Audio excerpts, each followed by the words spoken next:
আজ ২১শে ফেব্রুয়ারি, মাতৃভাষা দিবস। মনে পড়ে ১৯৫২ সালে ২১শে ফেব্রুয়ারি ঢাকা ইউনিভার্সিটির ভাষা আন্দোলনকে কেন্দ্র করে ঢাকার ছাত্র থেকে গোটা বাংলাদেশে মাতৃভাষার রক্ষাতে তুমুল আগুন জ্বলেছিল। হ্যাঁ, আমিও বই পড়েছি, আপনিও হয়তো পড়েছেন। তারপর কত কত কত কত রক্তাক্ত। যাই হোক, ১৯৯৯ সালে ২১শে ফেব্রুয়ারিতে বিশ্বজুড়ে বিভিন্ন ভাষার বৈচিত্র্যের উৎসাহরূপে আন্তর্জাতিক মাতৃভাষা দিবসের স্বীকৃতি দেওয়া হয়েছিল। রবি ঠাকুর বলেছিলেন, মাতৃভাষা হল মনের মাতৃদুগ্ধের মতো। তিনি ব্যাখ্যা করেছিলেন যে নিজের ভাষাকে আয়ত্ত করার আগে বিদেশি ভাষার মাধ্যমে শিক্ষা গ্রহণ অনেকটা ভিত্তি ছাড়াই দালান তৈরির মতো। সত্যি তো, মাতৃভাষা ছাড়া কি আর আমার মনের ভাব আবেগ প্রকাশ করা যায়? মাতৃভাষা যদি হয় হৃদয়ের ভাষা, তবে বিদেশি ভাষা হলো মস্তিষ্কের ভাষা। যদিও এই রবি ঠাকুরের সেই কথায় আজকাল আমরা আর পাত্তা দিই কোথায়। এই দেখুন না, আজকাল আমাদের সমাজে English school, English college, English university সবই তো ইংলিশ, অর্থাৎ ইংরেজি মাধ্যমে শিক্ষা আজকাল শিশুদের জন্ম থেকে। ইংরেজি ভাষা শেখানোর দায়িত্বটা প্রথমে মা বাবা মধ্যে এতটা প্রখর হয়ে উঠেছে যেন মাতৃগর্ভেই সন্তানকে ইংরেজি শেখায় ইংরেজি বাবু বানিয়ে ফেলবে। বাচ্চারা মার ভাষায় অর্থাৎ স্থানীয় ভাষায় কথা বলতে চাইলে মা বাবার যন্ত্রণা অদ্ভুত পরিমাণে বেড়ে যায়। বাচ্চাদের ঠাকুরমা, দিদা, দাদু সকলকে সাবধান করে দিয়ে থাকেন, বাচ্চাদের সঙ্গে স্থানীয় ভাষায় কথা বলে যাবে না। ওফ বাবা, পাছে বাচ্চা যদি ইংরেজি বাবু না হয়ে লোকাল বাবু হয়ে যায়। হ্যাঁ, ঠিক তাই বটে।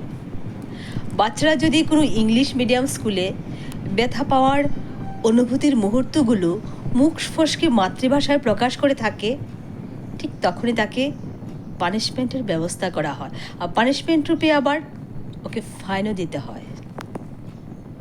আরও যে কত কি! সব বিদেশি সভ্যতার অনুকরণ শেখাতে শেখাতে আমরা এতটাই তৎপর হয়ে উঠেছি যেন আমাদের নিজেদের ভাষার অস্তিত্বটা একেবারে বিফলা হয়ে গেছে। আমরা সত্যিই অন্য ভাষা, অন্য দেশের সব কিছু অনুকরণ করতে করতে আমাদের নিজের অস্তিত্ব, নিজের মাতৃত্ব, নিজের ভালোবাসার বিসর্জন দিতে চলেছি, তাই নয় কি? মা বাবা তার ছেলেকে ইংরেজি শিখিয়ে ইংরেজি বাবু বানান বটে। ইংরেজি বানিয়ে বিদেশে পাঠাতে পারলে মা বাবা যেন আজকাল ভীষণভাবে গর্ববোধ করে থাকেন। কিন্তু মা বাবা উপলব্ধি তখনই করেন যখন ছেলে বা মেয়ে দেশের মাতৃত্ব ভুলে গিয়ে বিদেশের পিতৃত্ব অর্জন করেন, অর্থাৎ বিদেশে পাড়ি দিয়ে দেশে ফেরা হয় হয়তো মা বাবার অন্তিমকালে, নয়তো মা বাবার মৃত্যুর পর শ্রাদ্ধ অনুষ্ঠানে। কেন বাবু?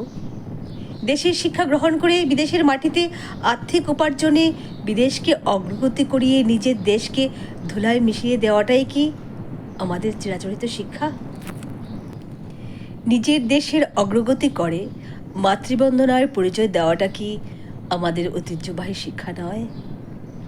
না হয় ইংরেজি খাওয়া দাওয়া একটু কমই করলাম, না হয় ইংরেজি পোশাক নাই পরলাম, না হয় ইংরেজি ইমারতে নাই থাকলাম, তবে দেশের মাটি, দেশের ভাষা আমাদের প্রথম ভাষা, প্রথম ভালোবাসা হওয়া উচিত নয় কি? একটা সময় মার ভাষা, মার কথা শোনার জন্য আমরা বেকুল হয়ে উঠি। মা আমাদের বকুক আর ভালোবাসার কথাই বলুক, এই যে অমৃতবাণী। তবে আমি বলবো, মাতৃভাষা হৃদয়ের ভাষা, পরস্পর হৃদয়ের মধ্যে গভীর সংযোগ সৃষ্টিকারী ভাষা, এক অনবদ্য ভালোবাসা। মায়ের হাসি, মায়ের কান্না সবই তো আমার জানা, তবে কেন এত অনাড়ম্বরতা নিয়ে সেই বিদেশি ভাষা? মাতৃভাষায় মাতৃত্ব হোক চিরস্থায়ী, ভালোবাসার উৎস স্বরূপী, তাই নয় কি? নমস্কার, ধন্যবাদ।